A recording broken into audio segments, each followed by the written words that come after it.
விசுவாசம் மிக மிக முக்கியம். விசுவாசம் என்பது ஒரு வீட்டை போல, ஒரு இடத்தை போல.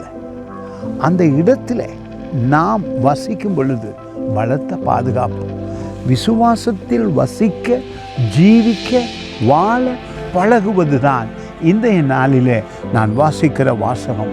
இந்த வார்த்தை நிச்சயமாக உங்கள் உள்ளத்தை தொடும்.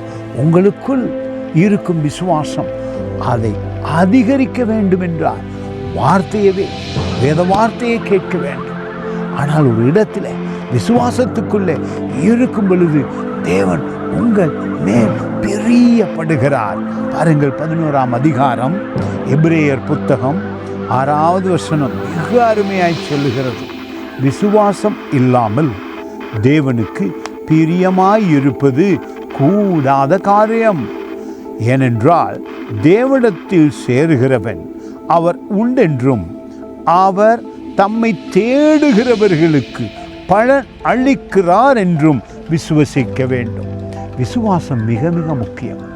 அது ஒரு வாழ்வு, தேவனோடு ஒரு வாழ்வு. அவர் இருக்கிறார் என்று நீங்கள் அறிந்த உடனே அவரிடத்தில் உங்களை ஒப்பு கொடுக்கிறீர்கள். விசுவாசமானது இருதயத்தில் விசுவசித்து வாயிலை சொல்லும் பொழுது உடல் சுகம் அதிகரிக்க ஆரம்பிக்கிறது. வேறு ஒரு வழியும் இல்லை தேவனோடு பிரியமாய் வாழ. தேவனை எப்படி பிரியப்படுத்துவது? விசுவாசம் இல்லாமல். உங்களுக்குள் இருக்கிற விசுவாசம்தான் அவரை பிரியப்படுத்துகிறது. அது மட்டுமல்ல, அவரும் உங்கள் மேல் பிரியமாய் இருக்கிறார். உங்களை ஆசீர்வதிக்கவும் விரும்புகிறார்.